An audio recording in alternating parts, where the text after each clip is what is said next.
Hello বন্ধুরা, আজকে একটা ভিডিও নিয়ে এলাম। তোমাদের সাথে ভিডিও ব্লগগুলো শেয়ার করতে পারিনি, তো ভিডিও বলেই তোমাদের কাছে শেয়ার করছি। 4টার আগে পৌনে 4টার দিক থেকে মেঘের গর্জন, সেই বাজ পড়া শুরু হয়েছে। এমন বাজ পড়লো, ঘুম ভেঙে গেছে। এত এত জোরে বাজ পড়ছে। তারপরে বৃষ্টি হয়েছে।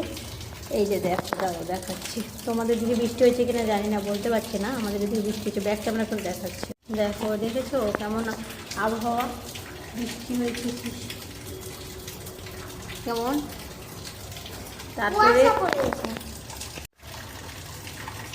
তারপরে আমরা বৃষ্টি হলে তো ঘরে বসতে থাকতে হয়।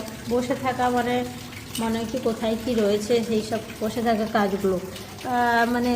এই জামাটা অনেকগুলো দিন থেকে বোতামের ঘরগুলো অনেক বড় হয়ে গেছে, শুধু বোতাম খুলে যেত, আর সময় পেতাম না। আমি বসে বসে বোতামগুলো ঠিক করলাম, সেলাই করলাম। তারপরে এই নেটগুলো তোমাদের দাদাভাই সেলাই করলো, এই যে সেলাই করলো বসে বসে।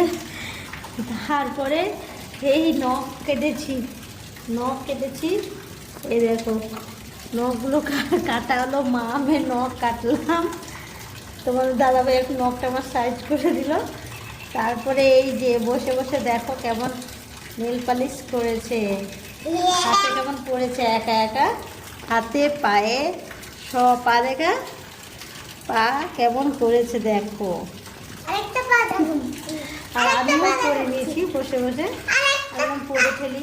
হাত ফাঁকা আছে, হাতগুলো কেমন লাগছে।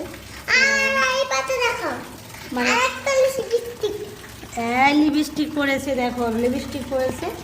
তারপরে সন্ধ্যাবেলায় আমাদের এখানে কোনো মেলা আছে, এই শহরে এসে কত মেলা যাব। তবে আজকে বৃষ্টি হয়েছে, মেলা বসছে কিনা জানি না, কোথায় বসছে আমার জানি না। কালকে তোমার দাদাভাই জল আনতে গেছিলো, দিয়ে বলছে কি ওখানে মেলা বসছে একটা, মেয়েদের সব জিনিস বিক্রি হচ্ছে, মেলার মধ্যে রয়েছে। তো সেটা দেখতে যাব, খুবই কালকে থেকে যাওয়ার জন্য খুবই আগ্রহী যাব। তার জন্য সেজে নিয়েছি। হ্যাঁ, সন্ধ্যার সময় যাব। তারপরে তোমাদেরকে আপডেট দেবো, বা মেলার মধ্যে তোমাদের একটু যদি ভিডিও বানাতে পারি তোমাদেরকে দেখাবো মেলা থেকে কী কিনেছি আনবো, সেটাও তোমাদের সাথে শেয়ার করবো। তো এইটুকুই ছিল, দাঁড়া, এইটুকুই তোমাদের সাথে শেয়ার করা ছিল। ব্লগগুলো করতে পারিনি, তবে এই হাতে দেখি তো আমার আমি সব হাতে পড়েছি, কিন্তু এই হাতে পড়েছে।